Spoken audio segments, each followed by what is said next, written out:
I've been a guitarist for, flamenco guitarist for about 35 years, and I consider myself to be, at this point, a soloist, accompanist, and a Cuadro, or accompanying dance. I was born in Montreal in 1960, and my family is basically British, Irish ancestry.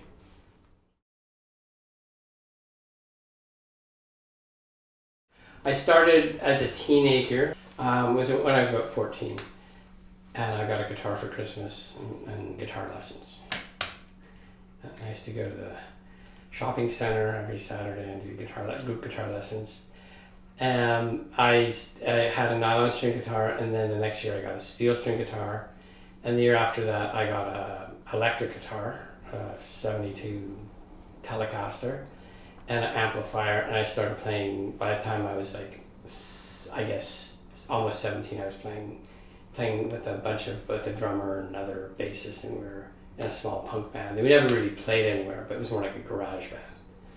And while we were in school, and then I studied classical guitar at the Conservatoire McGill in Montreal, and ultimately switched to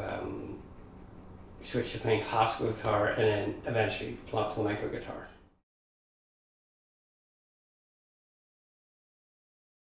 I moved out west.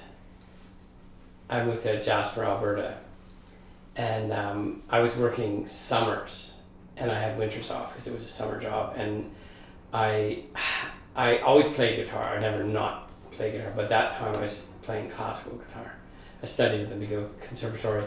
I always wanted to play guitar and maybe make my living doing it, but I knew I had to save up money, and I did have vinyl, and I listened to some Paco Lucia and other flamenco, and I thought, this sounds really cool, I think I'll try it. But I knew I would have had to learn Spanish, so I did travel, and I traveled to Central America. And the second year I went back to Central America, I stayed in Guatemala, where I studied Spanish. It sounds different to do that, but the cost was absolutely nothing. I paid $6 a day, and I lived in a really nice house, and I had 3 meals with his family, and they also gave me 4 hours of private lesson for $6 a day. I went to Sevilla, and that's when I was seriously trying to look into what it took. So I was purely interested in studying flamenco guitar, but I'd never seen any flamenco whatsoever. Most of the time I would see flamenco was at night, and it was usually very late. And I can remember vividly my teacher playing. He was playing in a place in Sevilla called the Carboneria, and he would, I just saw this sort of energy illuminating from when he's playing, and the singer with him, and I didn't understand what the rhythm was, but I knew it was with the palmas and everything, it's quite syncopated. And that's part of my journey, like discovering the different rhythm. That would be Bulería, because 6/8 or 12/8 rhythm, which everything we listen to is 4/4. So this quite different and interesting, and it was purely acoustic too. There was no electronic instruments, just palmas singing and the guitar with the syncopation, and it was inspiration. Yeah. It was like an addiction.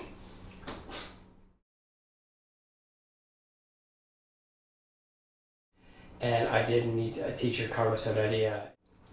I would see him play there, and I'd take classes, and then in our discussions he said the best way to earn a living, if you want to find work, is if you work with singers and dancers. It would be like a quadro. So 2 dancers, a singer, and a guitarist, which he would do too. I would see shows, and I saw what it was, and I thought, wow, this looks really exciting. But basically I was starting at the very beginning. I had to learn a completely different technique. So it was basic training at the beginning, but my goal was to pursue it. And there's only 1 or 2 Paco Lucias in the world, the brilliant people want to pay money. I was definitely not one of those guys. So the other guys I saw, they were really quite competent, quite lovely, but there's a certain skill level you have to have, and I think a certain sort of attitude. You don't want to be the center of attention, because you're basically accompanying other people. So you're working together. Which seemed to suit me. I just thought it was really fun and exciting. It had all these elements that I liked in classical guitar, but also the elements like a punk rock, the excitement, the energy, the speed, and the intensity with the palmist doing contras and that, and the noise of the footwork, and the physical prowess and the skill level was quite incredible. I was completely blown away by it, and yeah, it was like I guess it was like you get bitten by the flamenco bug, and it'd be called that, yeah.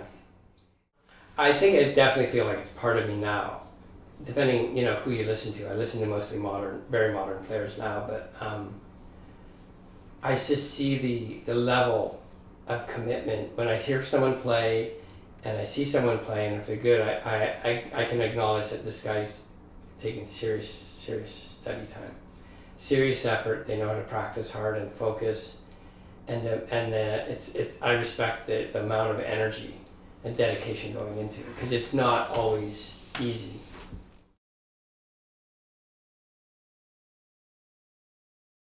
I arrived in it would be the fall of '91, after my final year of summer, because that's when I finally said, okay, I have this much money in the bank, I'm gonna make a shot at, I have to pay rent for a year or two and see what I can go, so what I can do. So after being to Spain, I'd seen the Cuadro thing. I just had to get my skill level up and find people to work with.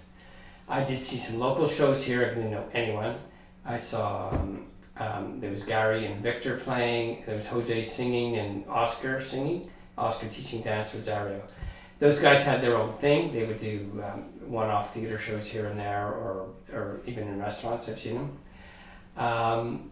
But then I thought, well, if I'm going to do something, I have to create it myself. I have to do it. And if people get excited the way I get excited about it, it'll be good. So I started paying for Oscar's class, and I recognized one of the dancers, and she was one of the good ones. And I've got Karen. And then I did shop around. I was playing several places, just solo guitar.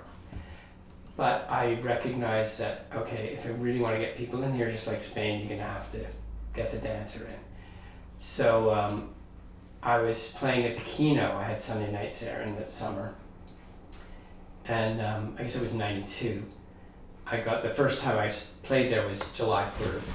And then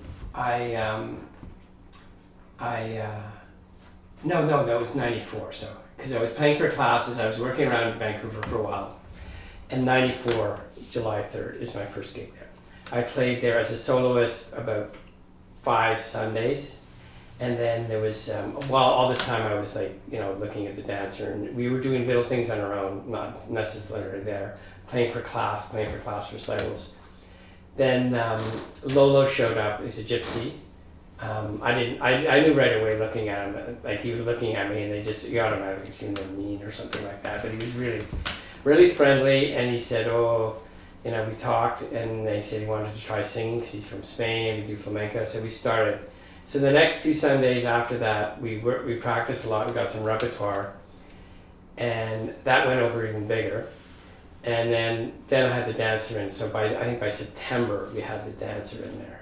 September or October, and then '94, and then that's when it got very popular at the Kino. So I was able to, at that point, I sort of always wanted to emulate what they were doing in Spain and generate the excitement. And we were sort of on our way to doing that. And we were very popular right away. The place would fill up, absolutely fill up. We call ourselves Los Canasteros. Canastero is a basket weaver, gypsy basket weaver, famous term for that. And Lolo came up with that name, and I'm fine with that. That was good. So we market ourselves as Los Canasteros. And Lolo was true gypsy. He was the one that gave the idea of going around with a hat. So we had this hat that was spray painted red, and he went around with that. So the owner at that time the Kino Christian would pay us, but we'd also go around with a hat and he would collect money between sets, or he would do it and then Karen would do it. So that's how we started making, the money started getting a lot better than what it was good. It improved significantly. Initially I was there just on Sunday nights, and I have my, I wrote it out here. So July 3rd it was Sundays. By November we had Saturdays too. And then by 95 we were doing every second Friday. So we were there basically every second Friday, Saturdays and Sundays until 97. Then we got Thursdays and Sundays and Saturdays, and that's when the other group came in on Fridays. So by 97, 98, that's when it started to become like, and then I think by 99, we had Wednesdays.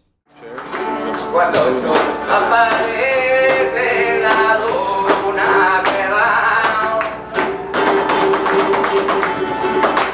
Cuando el sol aparece, la luna se va. Como podrán amarse de esa manera. Como podrán amarse de esa manera.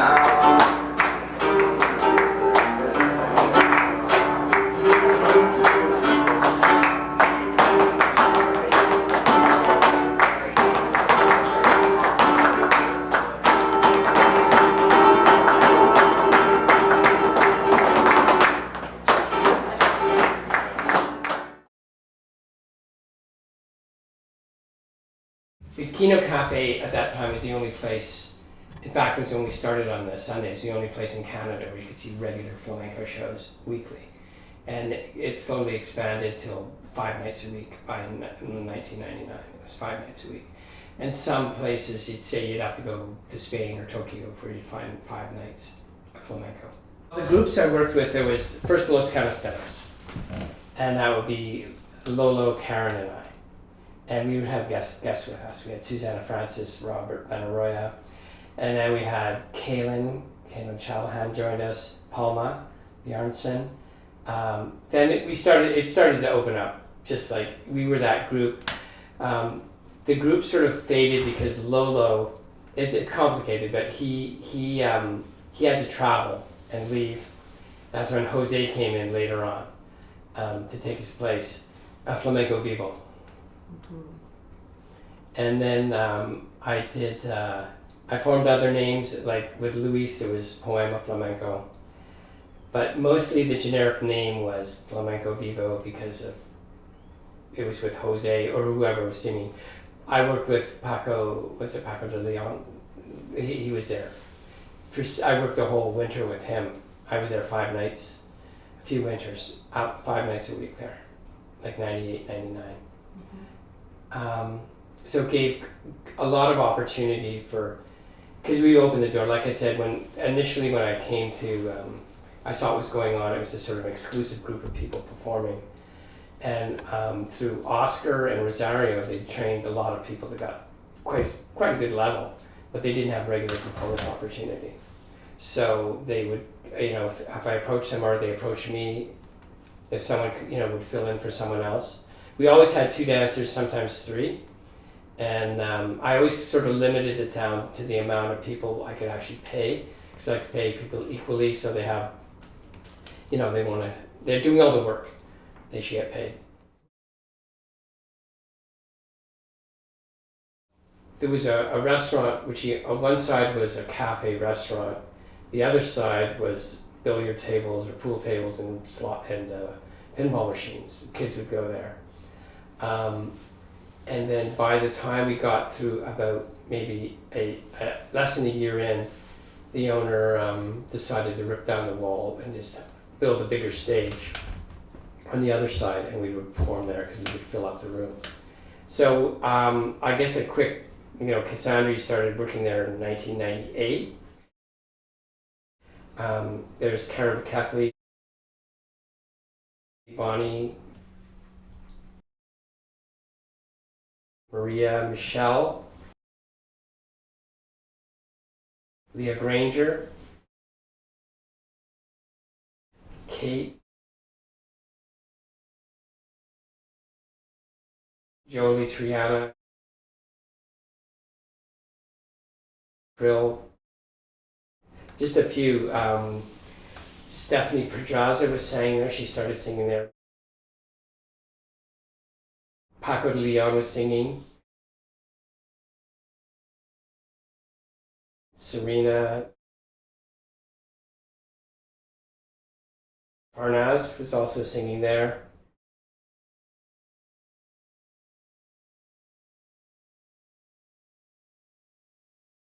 The Wednesday show was with Luis. I think you were performing with us too. It was called Poema Flamenco, and it was more, it was Cante Chico, like Guajira. He's from Venezuela. His Cante Chico, which would be like Colombiana, Sevillanas, Colombiana, Guajira, rumbas, a lot of rumbas. So the whole design of that show is to, like, according to the singer, you can dictate we go with the strength. Whereas with Jose, we work with Flamenco Vivo, Sigueria, Solia, the Cante Hondo. He would do his old Fandango de Huelva, Fandango Grande, and then every show would include Sevillanas. And then with Lolo Canisteros, it was more, it was Cante Hondo for sure, but it was also original pieces, and they would, we'd mix into actually pieces from Rajasthan, other things like that. They were quite different, was his influence. So the singer did dictate what kind of show it would be, for sure. Quite different from each other.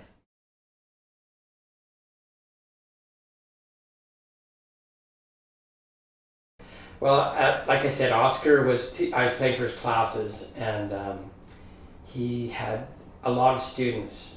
Like, I chose one of them, but there was you were another, but they had a lot of like ability and technique, and they were good, and they wanted to perform, but there was not a lot of opportunity except for like year-end recitals.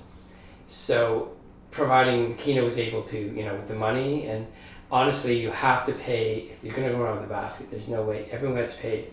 So it would be like a lot of first paying gigs were offered.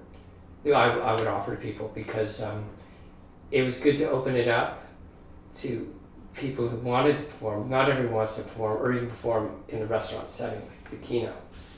But there was a lot of changing. People would not be available. There's 5 nights.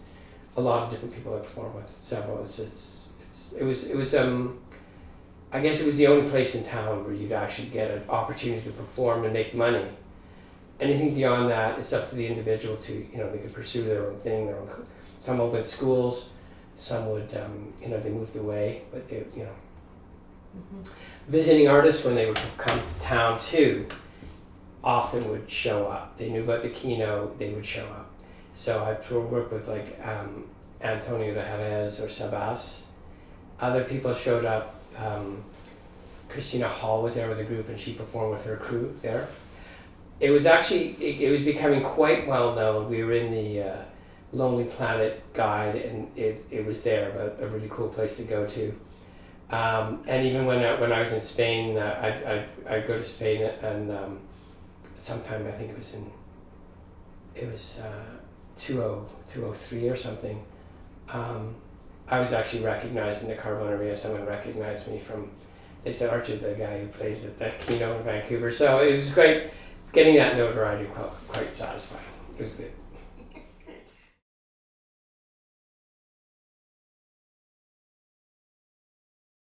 I am a professional flamenco guitarist. I've been working at it I guess it's almost up to 35 years now. The most work I've had, the most success I've had, was playing in restaurants in Vancouver. And saying that, I played at other places. I can list them: Havana, Chai Lounge, Libra Room, Santa Fe, Blue Note, La Zupa, Melrich's, Burroughs, Cafe del Sol, Nam. There's just a few, I've looked at my old day planners where I played, but while I was at the Kino on those nights, there was no point going anywhere else because you wouldn't get paid more. And they'd have to actually, I would do private functions, but I would say, okay, I start at 9 o'clock at the Kino, let's wrap it up by 8, and I would get that. But definitely, besides teaching, playing for some dance classes, it was our primary source of income, and it was quite good. And I don't think there will be another Kino. The best years after I went to Spain, I came back in '99 after about 5 months in Jerez, and the years from like 2000 till 2010 were definitely the best years. There would be lineups. Every table we booked out, really, people would come back. We had so many people we knew came back, and they were very generous with us. They appreciated their, how much effort it is to go in to go and study and become really good at some things. And that was definitely the best years. It suddenly came to a crashing halt when they put in the SkyTrains going up to the airport. That just decimated it. After that, we tried to make it recover, but it was never the same. But there was nowhere to park, and the other nights just floundered, and it was almost. And Saturdays and Fridays were kind of okay, but not what it was. During those times, I can say at the Kino, we would get so much attention. We got into so many festivals. I played in Winnipeg, Saskatoon, Regina, Calgary, Kelowna, Victoria. I played a lot of places. The Vancouver Folk Festival main stage, even Montreal. There's some people flew us out to play in Montreal, and even out to Newfoundland. So it wasn't just doing that. I was doing other things. And I made recording with Jose. I made a recording with Lola. I'm working on my own recording now. Every time I went to Spain, I got Canada Council grant money to pay for it. I'm just actively pursuing more stuff now with the other groups I played with, like Calle Verde. So basically the Kino allowed me to do that. I didn't have to go anywhere. I'm still married and I have a kid, and my mortgage is paid off on my condo in Kitsilano. I was working nights, so when you be shocked, if you work nights, you don't spend money. So I was able to save really well. Partly, my parents grew up in a depression, so I knew what tight fiscal management means. I was able to do that, but the Kino provided me with so many opportunities, and I'm sitting here talking to you, Cassandra. I've had so many people I still know and love, and I've had really, I just really enjoyed it, and that's partly why this Cuadro thing is so good, because you really get a nice bond with the people. You know what they do, you know their repertoire, and you have to be flexible, and you have to support each other. And we're doing palmas, harleos, and a singer, and we all try to support each other. So the Kino is able to do that for sure. The other restaurants I played at were like maybe just guitar, but the Kino actually built a stage for us, and we had to refit that stage every few years because it would get worn out. And we finally got a good construction, but it's long gone now. But yeah.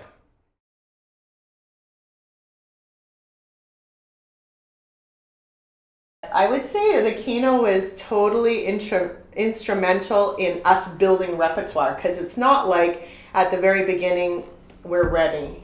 And I remember I had a very important decision to make in 1998, whether I would go with a local dance company or if I would just be the renegade cowboy and follow these guys over here to the taula. And I just kind of made a decision that I would learn exponentially way faster and be able to work out if I just joined you at the Kino. So that's what happened to me. Wow. But initially, there was absolutely no improvising. It was like Sevillanas, Fandangos. Yeah. And then your solo. But we actually didn't finish with Boleria Pro Fiesta. Our group didn't. It was only until it was later on in like 98 or something where we started doing that. Right. Which would be, proper Boleria Pro Fiesta with all the details. Yeah. That's where the Kino has been instrumental in the development of professional dancers and dancers at a higher level. Yeah, just kind of like positive reinforcement too. Absolutely. Everyone loves getting the standing ovation in the end. Everyone cheers and throwing money in the hat or the basket and getting paid. Yeah. So it helps the self-esteem out. But the Kino taught us, it was a gym. It was Flamenco gym, and we worked out there. And it was the fastest way to develop all of our repertoire. Well, I keep saying, and I will keep saying, that people who are going to perform flamenco, especially in a doblage situation, cannot learn the skills to perform live if you only stay in the studio. Because in the studio, even if you have the live guitarist and the singer, it's not the same ambiente. You don't have that audience feedback. And the distraction. yeah, right. Because you had to muscle through solos when Oh yeah. people are joining clapping, and you can't. I've worked with some people who would lose it. Seriously. But I remember when I was first starting, I would get so nervous going to the Kino because it was my chance to do my solo. And I remember getting so nervous and having to practice in my mind on the drive to the Kino and becoming more and more nervous getting there. And I remember just it was important to have that feeling, like that feeling of anticipation to perform. And it was a great training ground for just building repertoire, having stamina. I remember my hands would hurt. Yeah. Oscar would dance sometimes Alegria and Soleil Aparbulary, and he would go so fast that like we could barely keep up, and like our hands hurt afterwards. And it was not until a couple of years before we were all used to it. Yeah. But that's how flamenco. That's how we train. And I think another important point is like when we train as a cuadro, it's really a system of mentorship. It's really important to have mentors. By the time I came along, you had already been at the Kino for 7 years, I think right? like a mentorship can be like a team too. If you have people that support each other and work well together, Right. and they can rely on each other, Yeah. it's really important. Yeah. Because you have to feel comfortable up there. And I think what was unique about the Kino is that Toronto didn't have a long-term scene. Montreal didn't have a long-term scene. This is the only city where that happened.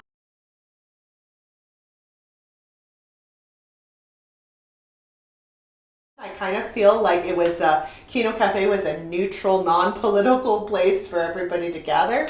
What would you say about that, Peter? I'd say it was never non-political. I would But agree. it depends how you describe it. But it wasn't bad or anything. But if there was, Oscar would supply the choreography mostly, and your dancers would come. And then I also work with some of the people that was on another night, mostly from Centro. Yeah. Good to say there wasn't a rivalry, it's a healthy rivalry. Yeah, it's going to exist, but it was never really acrimonious or anything. But it existed. Well, and I think to a certain degree, it's good to have that kind of good rivalry because it pushes you I'd like to say, in a positive way. Because if you only do one thing one way with one whatever, it'll tend to stagnate. Yeah, Mm-hmm. yeah, Right? definitely. Yeah.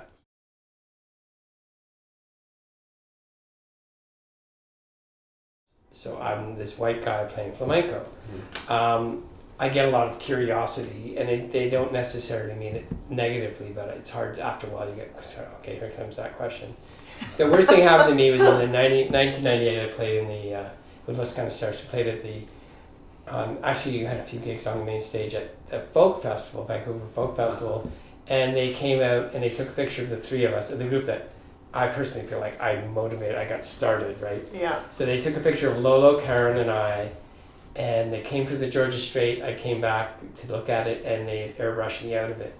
Really? And yeah, I was there. It was just those two, Los Canisters without me, and the excuse I got from them was, well, you're not really gypsy or anything, so why would you, you shouldn't, it was their decision. Wow. So I foolishly, I looked at one and I said, maybe it's on the next one. It was quite stupid, but I'm still to this day kind of like, when that, put off by that, and I'd say, okay, now I know what I'm fighting against, so I have to sort of just come to grips with like, you're this white guy playing flamenco, you're never going to be considered a real serious flamenco artist, so fine. And I'm not going to change my name, it's still Peter Wall, I'm not going to change it to Pedro Molero or something like that. I mean, I just can't, I don't think that's good.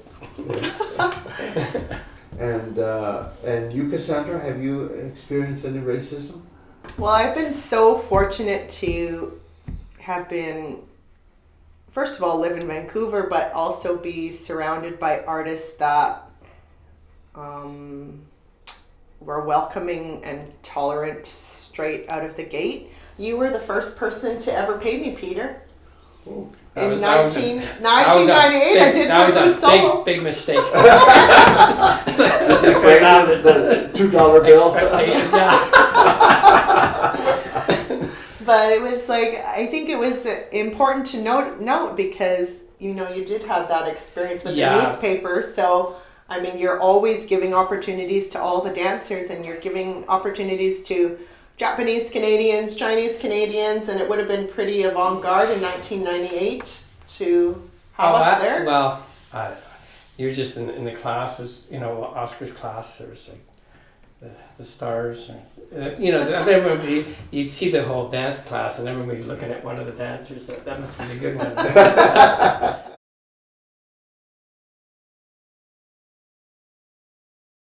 So the early days of Kino, when I started just going there as doing sevillanas and fandangos, so at the time Karen Boothroyd got me involved with that, and she was one of the main dancers. She was the original of the original three. Karen Boothroyd, Peter Mole played, and then Lolo was the singer.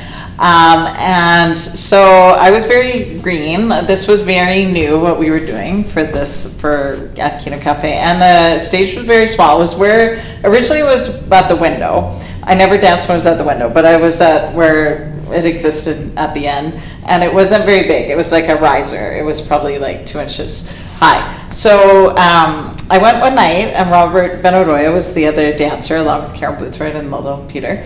And so we did sevillanas, and then Robert grabbed me. Instead of doing a pasada, he spun me, and then he flung me. And so I started falling, and I was falling like slow motion. It felt like I was in total slow motion mode. I got my heel stuck on my skirt. I couldn't get it out. I kept falling and falling, and I fell right off the stage. And I scraped my knees. I fell on my knees and my castanets, and I was mortified. This is the worst thing you could do. I was mortified, and the audience did a slow pity clap. And I got up, I sat, and then my knees were bleeding. I noticed, and my skirt, the blood was going through my skirt, so I ran off stage to the kitchen to clean up. And I was like, oh, they're never going to get me back. This is it. This is whatever. And I remember Peter being very kind about the whole thing, and he was really, really sweet, and he did get me back. I did dance then again with him, again and again, as a side person, and eventually as a soloist. Hi, my name's Serena, and I've been working with Peter since about 2003. He's been very nurturing to any emerging artists, so it doesn't matter whether you're a student or if you'd only been dancing a few years. For example, I had only been dancing for a few years, and I really wanted to dance in the Kino, and he would just let anybody come up. Like, even if it was just sevillanas, a little bit of folk dancing, or this or that, he would just always invite us up, which was so generous of him. He took a chance on me, and he let me go up night after night, and my knees were knocking and they would freeze up, and I get the deer in the headlights look. Definitely for the first little while, and it really took quite a long time to get over that stage fright. And he was so patient and so encouraging, and without him, I'm sure I wouldn't still be dancing flamenco. The thing I really appreciate about Peter is he's just so musical and super versatile. He can put in a little samba or a little rumba wherever in the music. Sometimes he even puts in like some Sting and some Police. You won't even know. Message in a Bottle, that's a big thing. He puts that in his Sigiriya. So it's super cool. He's very inventive. But the thing I appreciate is his lyricism, because as a cellist, it's super easy to compose cello melodies over anything that he's playing, because I feel really inspired whenever I hear his music. So, and he's a lovely person, and I think that just shows in his music. Hello, my name is Joelle Triana. I'm a flamenco dancer here in Vancouver, and I started dancing at the Kino with Peter in 2015 through Mozaico Flamenco. And then as I kept going, he'd call me up and say, hey, I need another dancer, are you available? So what I love about Peter is that he's always been supportive, nurturing. He's always been open to trying new things and exploring music and dance in a different way. So I really appreciate that he'll listen, he'll see what the dancer's up to, and then still he'll let you know if if the musical structure is going to work or not. So that's really positive for me, because I'm not a musician, so I value his judgment and his musicality and his history of flamenco. So it's always easygoing to work with Peter.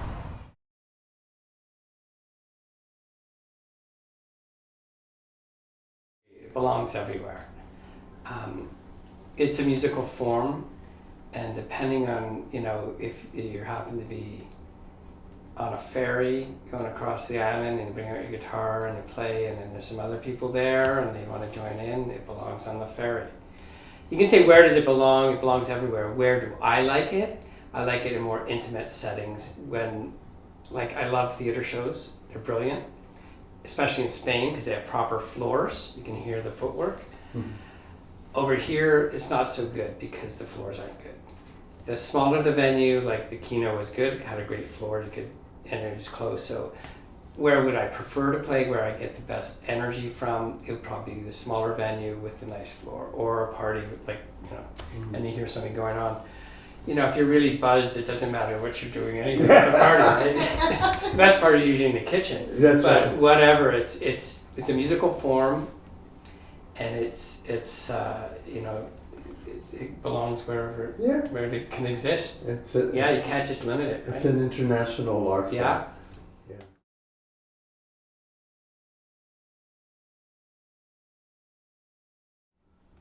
I'd say more recently, yes.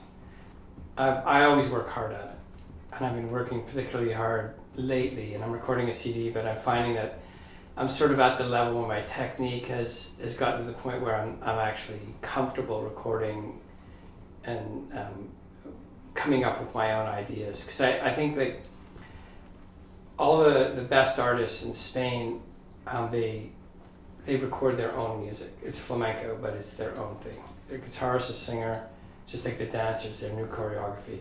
So if you look at it from the point of view, I don't want to be like a cover band. I want to be an artist, like a pop artist over here, a rock artist. They write their own music and they're known for their own thing. So that's where I'm right now.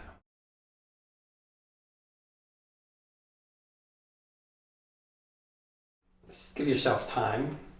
Mm. Practice every day, whichever it is, even if it's 15 minutes. And get your ass to Spain a few times. Yeah, absolutely. And then keep an open mind. But, it's a long road, and it's not for the faint of heart, but it's worth it. Yeah.